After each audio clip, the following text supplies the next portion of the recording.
Wspólnym mianownikiem tego jury jest dobry filmowy gust. Okazało się, że podobają nam się właściwie te same filmy, więc jakby wielkich rozbieżności w propozycjach do nagród w poszczególnych kategoriach nie było. Nie musieliśmy się specjalnie przekonywać, nawet tam, gdzie były dwa typy, że obstawiamy jeden albo drugi. Bardzo przyjemna i szybka rozmowa. Myślę, że bardzo tak racjonalnie podeszliśmy do tego zadania i rzeczywiście dość szybko wyłowiliśmy z tej masy filmów te, które zwróciły naszą uwagę. I okazało się, że niezależnie oczywiście tam od różnych gustów i różnych oczekiwań, jakie mamy wobec kina, jest grupa filmów, które nam wszystkim się podobały i którym jesteśmy skłonni właśnie przyznać nagrody w poszczególnych kategoriach. No też mieliśmy trochę tych nagród do rozdania, także pewnie gdybyśmy musieli wybrać jeden film z tej całej masy, to może te obrady trwałyby dłużej, ale ponieważ nagród jest tutaj kilka, to udało nam się szybko pogodzić. Ja może dodam, potwierdzając to, co powiedzieli koledzy, że w sumie tak statystycznie rzecz biorąc, obejrzeliśmy ponad 70 filmów przez 1,5 miesiąca wcześniej oczywiście, zanim tutaj się spotkaliśmy. Obrady były dość krótkotrwające w sumie, około 2 godzin. No i przyjęliśmy taką zasadę, że najpierw sobie opowiemy o filmach w pierwszym takim jak gdyby podejściu, które nam się zdecydowanie podobają w każdej kategorii, a w drugim jak gdyby okrążeniu porozmawiamy sobie o detalach i ujawnimy różnice zdań, bo były różnice zdań. Na szczęście było nas 3, w związku z tym zawsze jakaś liczba nieparzysta jurorów sprzyja głosowaniom. Powiem tak, na 7 kategorii 4 byliśmy jednomyślni. To jednak dowodzi tego, że nie mieliśmy wątpliwości co do najlepszych filmów w danej kategorii. Bywały też oczywiście różnice zdań właśnie tam w pozostałych, i zwykle to się kończyło stosunkiem głosów 2:1. No i to chyba tyle co do samych obrad, tak? Także myślę, że to jak gdyby dowodzi, że jednak stosunkowo nie było trudno wyłowić te perełki. Wydaje mi się, że to jest jedno z takich pytań, wie pan, na które szalenie trudno jednoznacznie odpowiedzieć. Każdy z nas widział tysiące filmów i wszyscy zajmujemy się praktycznie między innymi ocenianiem filmów. Także myślę, że filtrowaliśmy w rozmaity sposób i każdy z nas pewnie w różny sposób. Ktoś kiedyś powiedział, właśnie nie ktoś, Vittorio Storaro, że kino nie ma narodowości. Także bez względu na to, skąd te filmy były, mogliśmy chyba bez trudu wynaleźć te, gdzie temat był interesujący. Zresztą co ciekawe, ja zauważyłem, że w większości filmów była mowa o dojrzewaniu. Może dlatego, że często to młodzi ludzie robili, tak? Więc myślę, że korzystali też z własnych biografii.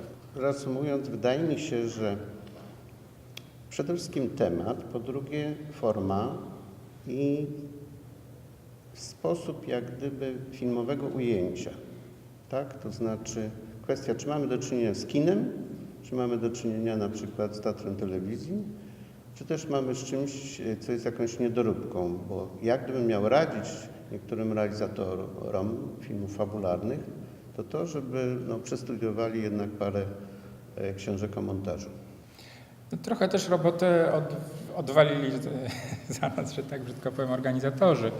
Znaczy te filmy są posegregowane w kategoriach, takich nieoczywistych kategoriach, czyli to nie jest tam fabuła, dokument, animacja na przykład, tylko to właśnie tam jest mistrzowie emocji, mistrzowie obserwacji. Tak więc już jakby ta selekcja trochę nam sugeruje, na który element filmu, czy który element odbioru tego filmu został tutaj najmocniej zaakcentowany. To trochę jak na przykład mieliśmy podjąć decyzję w kategorii mistrzowie dobrze zakręceni, to wiadomo było, że trzeba wybrać ten najlepiej zakręcony film spośród tych, które startowały w konkursie. Powiedziałbym, że to była taka pierwsza kategoria, do której się odnosiliśmy, prawda? Jak decydując się już na wybór konkretnego filmu. To znaczy, jeżeli on dostał się do danej kategorii, to w jakim stopniu spełnia te wytyczne, które są zawarte w nazwie danej kategorii. A na przykład w przypadku filmów pełnometrażowych też okazało się, że niemalże wszystkie filmy, które wybrali organizatorzy do konkursów pełnego metrażu, są to właśnie filmy o dorastaniu, o młodych ludziach, o jakimś konflikcie dzieci i dorosłych. Tak więc też jakby mieliśmy pewną płaszczyznę porównywania tutaj, prawda? Jak ten temat został w różny sposób wygrany i wybraliśmy ten film, który poruszył nas najbardziej. No, znacznie mniej problemów mieliśmy zresztą w rozmowach o filmach fabularnych. No może dlatego, że tą fabułą na co dzień częściej obcujemy, częściej się nią zajmujemy, ale też tutaj reżyserzy mają tych filmów pewien przywilej, że dłuższy czas na rozwinięcie swego pomysłu, na pewne niuanse dramaturgiczne, na śledzenie i dopełnienie postaci psychologicznej, portretów głównych bohaterów, no jest jakby całe spektrum spraw, którymi można się przy rozmowie o tych filmach zająć i one się układają na listę plusów przy danym tytule. Przy filmach krótkometrażowych, których było zdecydowanie więcej, to myślę, że większy problem niż my, jurorzy, mieli ich realizatorzy, bo mając do dyspozycji od kilkunastu minut do pół godziny na opowiedzenie, przedstawienie pewnej historii, trzeba ją po prostu skondensować do minimum, ale pokazać pomysł, pokazać problem, i w jakiś taki sposób, nie całkiem na skróty, ale dosyć skondensowany, tę historię na ekranie przedstawić. Tutaj największą rolę gra sam pomysł przy danej historii, ale też wyobraźnia autora. Więc tutaj właśnie wyważenie tych elementów w tak krótkim czasie było trochę może trudniejsze, ale cóż, nie ukrywam, że daliśmy sobie i z tym problemem radę. Ja powiem krótko, dobrze? Ja myślę, że te nasze gusty się ujawniły przy wyborze Grand Prix. Po prostu wybraliśmy jeden film, który uznaliśmy, że jest najlepszy, prawda, z wszystkich. Bo tak zresztą organizatorzy bardzo sobie życzyli. Mieliśmy nawet wątpliwości, prosiliśmy ich jeszcze o konsultacje w trakcie obrad. Czy to nie jest czasem tak, że tutaj nastąpi jakieś może przekłamanie interesów tamtych poszczególnych drużyn i kategorii, czy to będzie fair i tak dalej. No ale wyjaśnili nam, że bardzo by chcieli, żebyśmy jednak wynaleźli wśród tych, prawda, filmów. I doszliśmy do wniosku, że jeden z filmów, który wygrał swoją kategorię, będzie tym, który uzyskuje Grand Prix. Zresztą nie jednogłośnie. Ja myślę, że tutaj paradoksalnie dobrze robi pewien dystans czasowy, jaki nas dzieli od obejrzenia tych filmów. To znaczy to, że my je oglądaliśmy nie teraz, na bieżąco, z publicznością festiwalową, tak jak to się przez wiele lat zwykło czynić na festiwalach. Teraz technologia daje możliwość, prawda, obejrzenia ich wcześniej. Co oczywiście możemy tu dyskutować, czy ma swoje zalety i wady, ale ja myślę, że na pewno zaletą jest to, że są filmy, które gdzieś przepadają, prawda, w mrokach pamięci, nawet jeżeli na początku wywarły tuż po obejrzeniu pozytywne wrażenia. A są takie filmy, które gdzieś tam przez ten czas zdążyły pozytywnie dojrzeć albo zostały właśnie w mojej pamięci. I kiedy obradowaliśmy, to nagle tak okazało się, że gdzieś wszystkim nam właśnie podobne tytuły, prawda, odcisnęły na nas jakiś ślad. Tak więc nie wiem, oczywiście było parę takich filmów, które się różniliśmy, czy co do których mieliśmy różne zdania, czy które przepadły w ostatecznym głosowaniu, prawda? Ale generalnie chyba ten zestaw, który jest, spis laureatów, to odzwierciedla to, co rzeczywiście było najbardziej wartościowego w tegorocznym powiatu. No w końcu podpisaliśmy się pod tym werdyktem bez żadnego głosu separatu. Tak, separatu. A o Grand Prix, oba Grand Prix fabularne i krótkometrażowe właściwie zostały przez nas wybrane jednogłośnie, co też świadczy o tym, że akurat te filmy dwa zrobiły na nas największe wrażenie. Aczkolwiek ja sympatyczną pamięcią darzę jeszcze kilka innych, nie tylko z listy nagrodzonych, no bo wszystkie nie mogły zostać wyróżnione, ale parę, które mi się podobały. No tym razem w tym składzie nie miały może szczęścia do trofeów, ale życzymy im tego, że na innych festiwalach może jeszcze się odkują. Pan ma skłonność zadawania takich pytań, na które szalenie trudno krótko odpowiedzieć. Ja tu jeżdżę już któryś tam rok, natomiast nie podejmuję się w tej chwili do takich jakichś szerszych porównań, jak to bywało dawniej, jak to bywa teraz. Kino się zmienia się język filmowy. Kiedyś film miał 100 klapsów i robiono bankiet, tak? Teraz film ma 1000 klapsów i końca nie widać. Wszystko się zmienia i także kino niezależne się bardzo zmieniło ostatnio. Ja osobiście bardzo lubię tu przyjeżdżać, w ogóle lubię filmy niezależne, filmy ofowe, jakie zwał, takie zwał, ale w każdym razie uważam, że właśnie często ta szczupłość środków i możliwości jak gdyby łatwiej ujawnia zamysł autora i właśnie powoduje, że szukamy pewnych nowych rozwiązań. Także ja uważam ten poziom tegorocznego festiwalu za niezły, tak? I przede wszystkim to bogactwo rozmaitych stylów i to bogactwo rozmaitych stron świata, skąd nadesłano filmy, to robi wrażenie. Tak, ja tu muszę się zgodzić z panem Michałem, bo kiedy ja zaczynałem swoją pracę w zawodzie dziennikarza, krytyka filmowego, to ta granica między filmem amatorskim, tak zwanym filmem amatorskim, a filmem profesjonalnym była bardzo jasna i bardzo jasno wytyczona i wtedy jeździło się właśnie na przykład na festiwale filmów amatorskich i prawda, wiadomo było, że się można było spodziewać filmów, które odbiegają, czy to poziomem technicznym, czy właśnie językiem, czy jakimś swoim charakterem od tych filmów, które się na przykład produkuje w szkołach filmowych.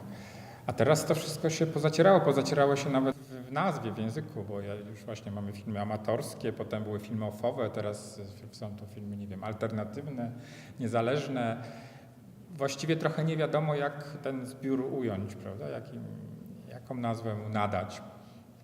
I tak samo mieliśmy tutaj filmy i wyprodukowane absolutnie profesjonalnie przez szkoły filmowe, czy przez profesjonalnych producentów i filmy gdzieś tam robione w dużo skromniejszym i mniej profesjonalnym nakładem środków. Także szalenie trudno tutaj wyznaczyć jakieś wspólne kategorie i wspólne mianowniki. Myślę, że poziom każdego festiwalu to jest wypadkowa kilku elementów. Pierwsza to selekcja, filmy jakie trafiają do programu. Większość festiwali zabiega o filmy, na których mi zależy, ale nie każdy festiwal ma ten luksus, że to on decyduje, gdzie dany tytuł trafi, więc wiele festiwali zdaje się na to, co podeślą sami autorzy i tutaj od i gustu i doświadczenia selekcjonerów już bezpośrednio dobierających filmy do programu zależy, czy on się ułoży w taki czy w inny wzór. Owszem, podpisaliśmy się pod tym, ale ja miałem inne zdanie. To nie było akurat w tej kategorii jednomyślnie. Także zacieram ręce z uciechy, bo nie muszę odpowiadać na to pytanie. I nie ujawnię swojego gustu, nie? Ale szanuję ten film i nie było wątpliwości, że on w swojej tam kategorii był absolutnie zwycięski. Natomiast co do Grand Prix oddaję głos kolegom. Wydaje mi się, że ten film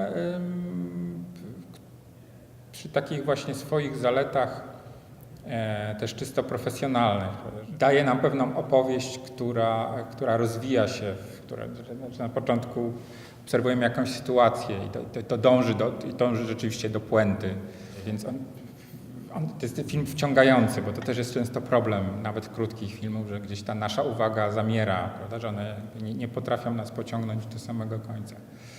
Ten film wręcz przeciwnie, znaczy go się jakby z każdą sceną ogląda z coraz większym zainteresowaniem. No i rzeczywiście odsłania nam tam, bohaterami są ludzie niemłodzi, właściwie para już staruszków i odsłania nam taki zupełnie inny obraz niż przeważnie mamy na temat tego, jak powinni wyglądać dziadkowie, prawda, którzy tam sobie siedzą przy kominku i niańczą wnuki. Ten film ujął mnie przynajmniej tym, że jest wypowiedzią szczerą, że jest filmem ciepłym o parze ludzi no już w jesieni życia, ale którzy potrafią się tym życiem cieszyć, mimo różnych burz, jakie mają za sobą i zdają sobie z tego sprawę, no nie poddali się tym przeszkodom, próbują pielęgnować swoje uczucie, swój związek. I to jest no, takie optymistyczne, że miłość never ending story. To bardzo trudno jest gdybać, bo to każdego roku no, po prostu opieramy się na tym, co zostało wybrane i co możemy obejrzeć. Ale ja bym się tutaj nie bał tego, bo no raz, że nawet liczbowo tych filmów jest tyle, że zawsze znajdzie się coś, co przykuje uwagę, czy coś, co się spodoba. Znajdzie się też dużo rzeczy, które się pewnie nie spodobają, ale no, mój Boże, no taka jest też cecha festiwali, że nie wszystko się wszystkim podoba. Także nie wiem, no zobaczymy za rok, co nam zgotują organizatorzy. Jeżeli nas zaproszą. Jeżeli nas zapraszam oczywiście, tak. A juror zawsze wychodzi z twarzą, bo albo mu się coś podoba, albo nie, to jest jego przywilej. Musi się znaleźć po prostu. I tak je od jego werdyktów. Od naszych werdyktów nie ma odwołania, no jest trudno. Musimy brać to, co... Tak jest. Ja tylko chciałem polemizować z Pana twierdzeniem, że mogą być jakieś schematy. Mi się wydaje, że nie będzie żadnych schematów, bo to kino się nie poddaje schematów.